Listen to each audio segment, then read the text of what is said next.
Hallo meine lieben Zuschauer.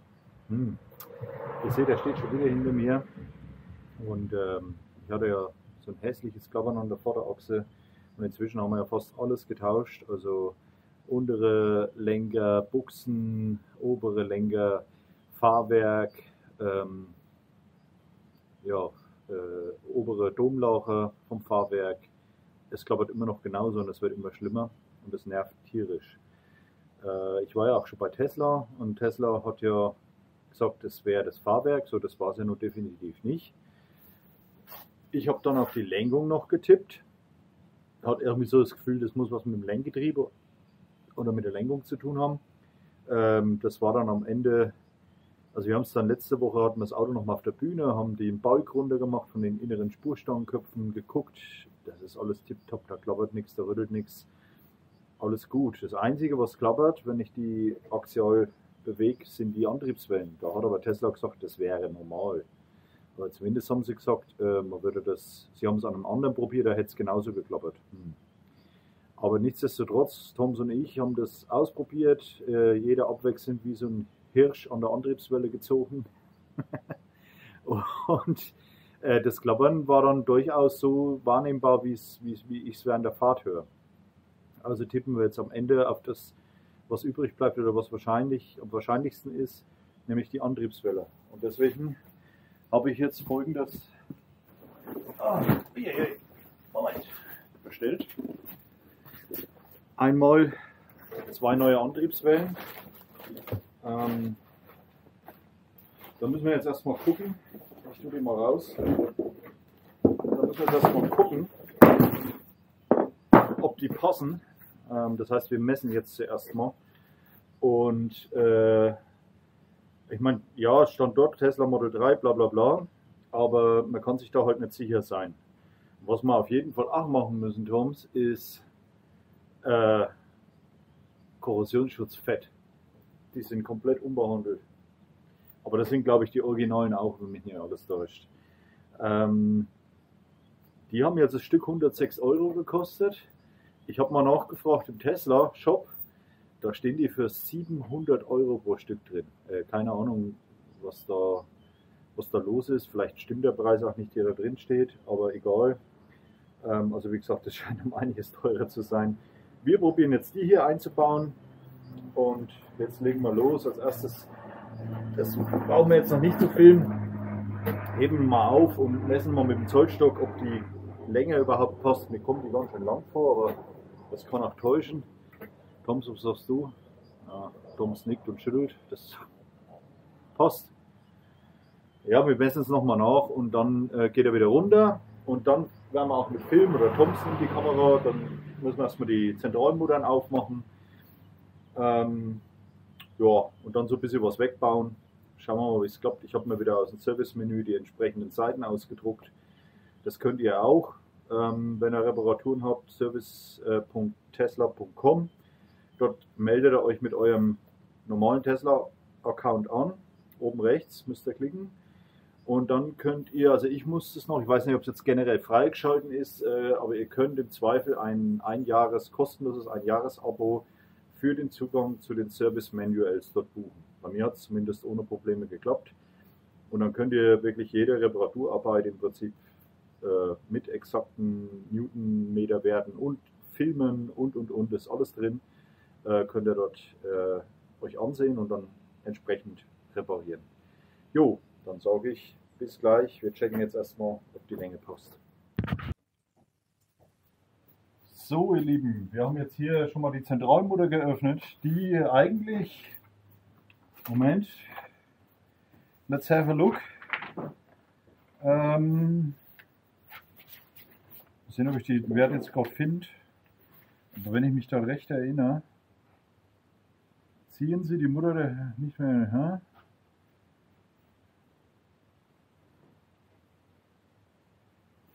Handfest anziehen, Moment.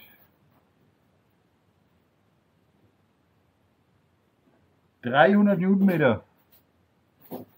Ich kann euch nur sagen, von meiner Erfahrung her, aber das war noch nicht mal 50 zum Lösen. Sehr komisch. Naja, egal. Toms macht gerade, der sucht Akkus, ne? Justin hat alle Akkus mitgenommen. Für Motorsäge. So, hier. So, jetzt lösen wir mal eben hier.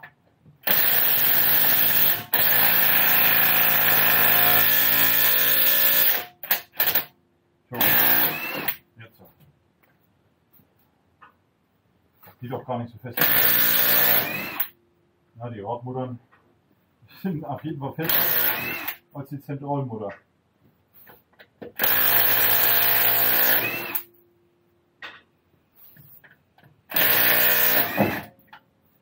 So. Das mal ab.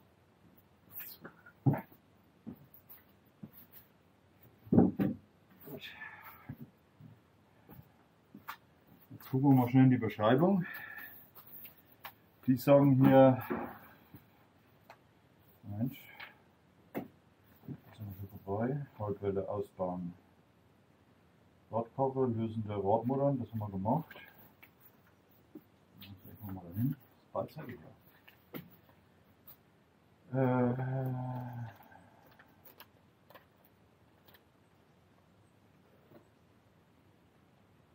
Also ABS-Drehzahlsensor möchte er gerne abbauen.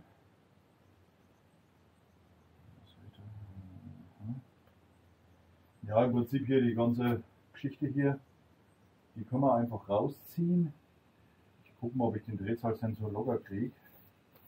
Und ich gehe mal fast von aus, dass wir Bremsschlauchhalterung, die muss auch wieder runter. Die ist hier drüben. Das ist 10. Wartdrehsensor, das ist schon wieder zu dunkel. Moment.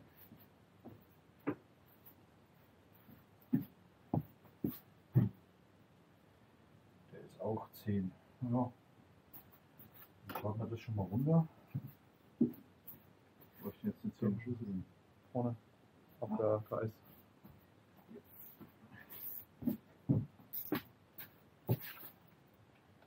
Übrigens, in der Beschreibung steht jedes Mal, diese kleine Schraube hier zum Beispiel entfernen und entsorgen.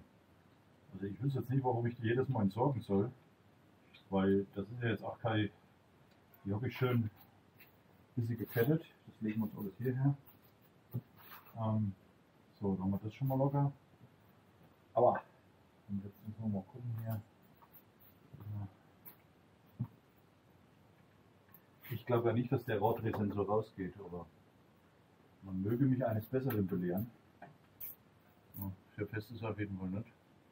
Weil die Schraube geht leicht raus. Das ist übrigens, fällt positiv auf, dass die Schrauben alle sehr leicht immer aus dem Aluminium noch rausgehen.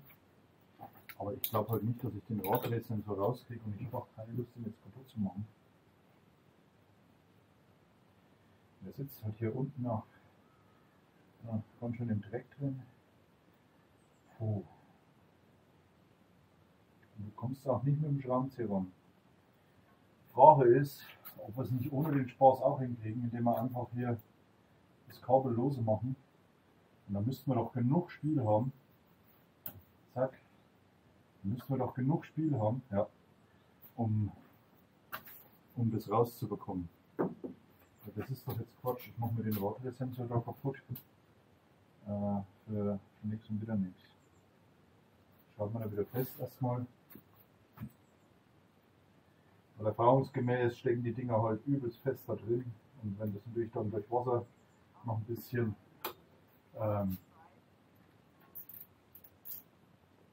Servus noch ein bisschen gut, dann ist halt die Frage, Toms. Also die saugen ja Spurstangenkopf weg, glaube ich. Ich denke halt, dass es trotzdem vielleicht reichen könnte, nur hier und hier aufzumachen. Wie sagst du immer so schön? Fluch nach Fluch. So ist es. Die Frage ist ja, ob wir dann die Welle hier rauskriegen, ne? Und die andere wieder rein. Ja, gut. Rein, denke ich mal, kannst du ja irgendwie ein bisschen machen, aber Ich würde sagen, wir machen jetzt erstmal hier. Also wir schrauben jetzt mal den Spurstammkopf locker und hier oben und gucken mal, wie sich das dann bewegen lässt. Und dann entscheiden wir, wie wir weitermachen. Jo, so schnell geht es manchmal. Jetzt ist die Welle schon draußen. Also wir haben den Spurstammkopf runter, aber hier das Federbein haben wir dran gelassen. Jetzt müssten wir nämlich nachher das wieder eingefedert festschrauben und das fanden wir blöd. Es geht so ab, das Kabel hier komplett locker, hier einschlagen. Tja, und dann kann man hier drücken und die rausnehmen. Und entsprechend muss natürlich halt dann hinten wieder rein.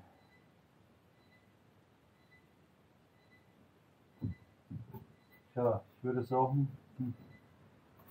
es ist nichts sichtbar wirklich. Das Ergebnis werden wir erst sehen, wenn die neue drin ist, ob es besser ist. So sieht es aus, die alte Antriebswelle. Ja, wir werden sehen. Wir bauen jetzt einfach die andere ein und dann schauen wir, ob es besser wird. Antriebswelle ziehen, wir haben es mit Spanngurt gemacht, also quasi Spanngurt hier rumgelegt mit einer Schlaufe. Dann gezogen und zusätzlich habe ich hier mit dem Montiereisen vorsichtig mit dem untergelegten Holz am Getriebe noch ein bisschen nachgeholfen und dann ist er rausgesprungen. Ja, wie gesagt, keine allzu großen Sachen. Jetzt würde ich sagen, stecken wir mal die neue rein. Ich habe da so ein ganz kleines bisschen Getriebeöl dran gemacht, dass es nicht ganz trocken da reinläuft. So, kommt's. Wir müssen das jetzt einfädeln. Und zwar so, dass wir nicht unbedingt Reklam prüfen.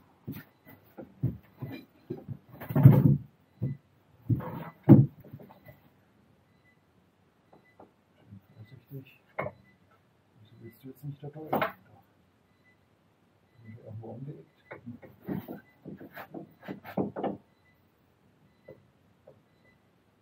Kannst du mal fädeln?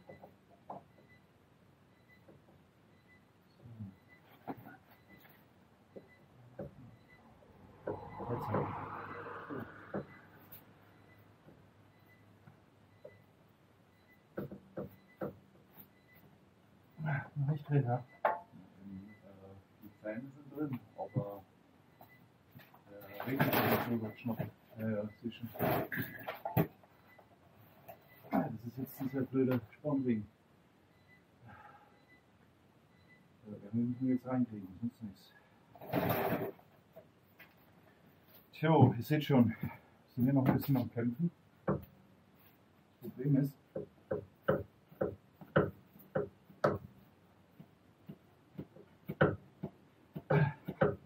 bewegt sich nicht.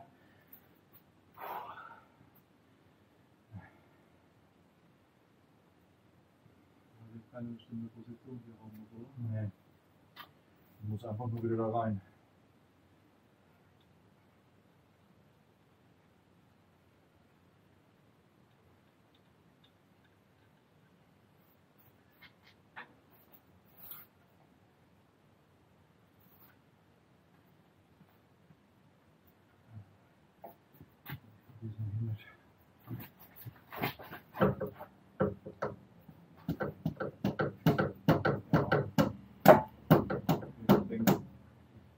Ist drin?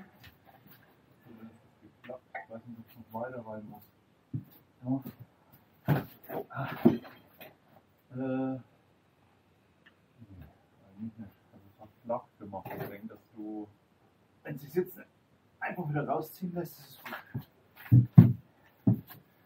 So. Jetzt müssen wir hier an die Rückseite.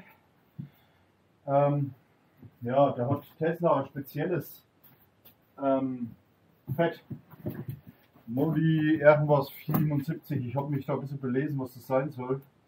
Es ist ein hochtemperaturbeständiges Fett, was eigentlich im Bereich Bremsen eingesetzt wird. Das gleiche habe ich jetzt nirgendwo gekriegt. Die sagen ausdrücklich, dass es nur hier aufgebracht wird. Also auf dieser Anliegestelle hier hinten. Da müssen wir jetzt die Gegenseite mal noch ein bisschen sauber machen, eventuell. Das sieht eigentlich gut aus. Das sieht ganz gut aus, ja.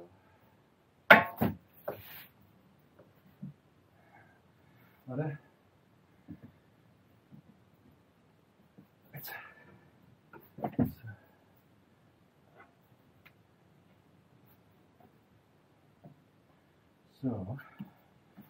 ziehen wir das erstmal handfest an. Wobei ich glaube, die ist selbstsicher. Oder? Ja. Dann nehmen wir die andere. Oder beziehungsweise rausrutschen grundsätzlich. So.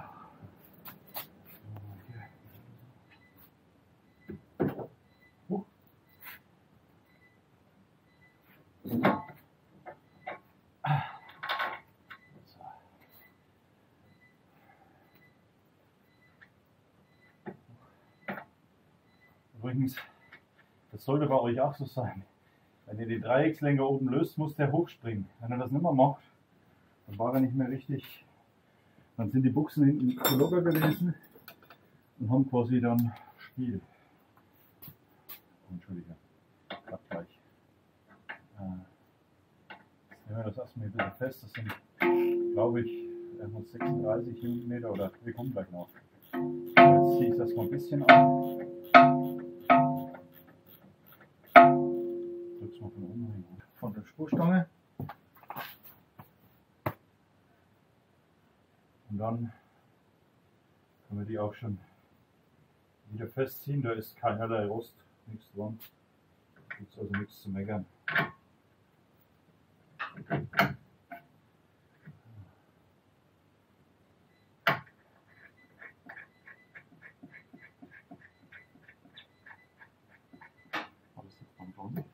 War das jetzt 22? Ja. 22, aber da brauche ich einen Schlüssel, der liegt hinter dir. Und einen 10er Schlüssel zum Gegenhalten. So.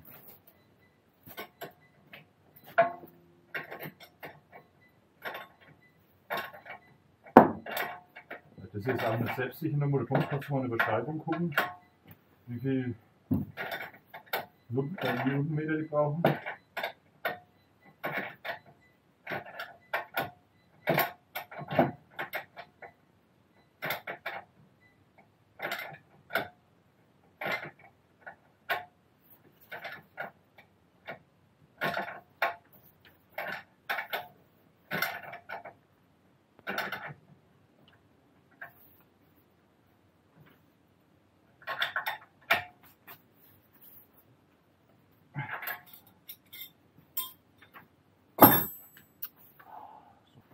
Gut, wo ist denn der lange 22er?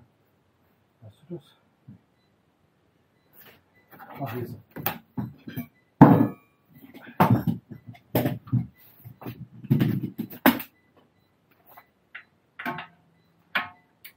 Dreht er sich da nicht mit? Nee.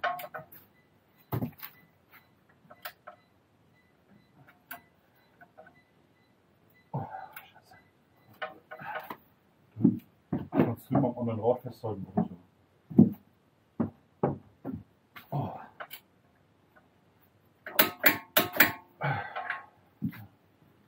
Den oben 58 hast du gesagt, ja? Und den anderen Schlüssel. 56.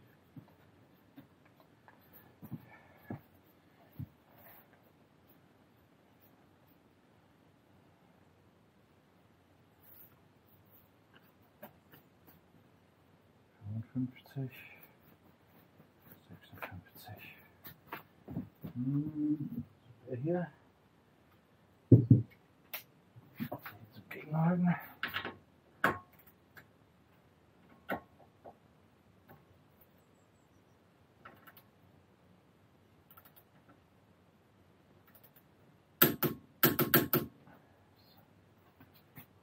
Die Bremsscheibe gleich wieder sauber.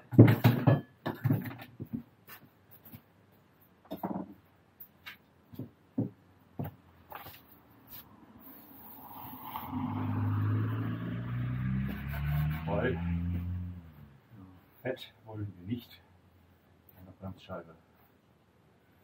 Was sagt denn überhaupt, wie schön die noch aussehen hier? Das sind die Brembo, die wir vor kurzem eingebaut haben. Gar kein Flugrost, gar nichts dran. Einwandfrei, ich bin sehr zufrieden. Gut. Thomas, was sagst du, wie viel Newtonmeter jetzt hier die Schraube am Ende kriegen soll? Ich meine, die können wir erst anziehen, wenn er wieder auf dem Boden steht, aber die sagen 300, aber Das waren ja vorhin noch nicht einmal Ich würde den anderen Schlüssel nehmen auf Maximum, dann haben wir es auf 250 oder so. 200 wieder.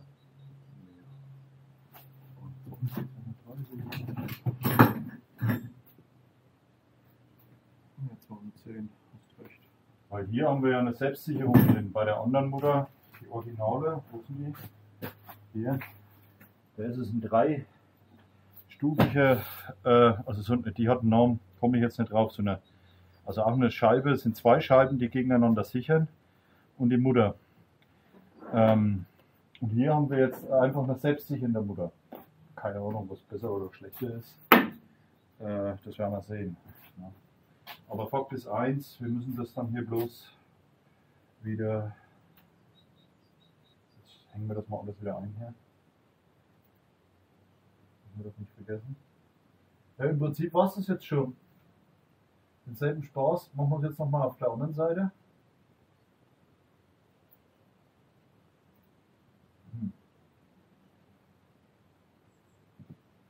Wie sagt Herbert Grönemeyer immer, das gehört alles so einfach sein. Ist es aber nicht. Ja gut, dann alles scheiße raus, oder?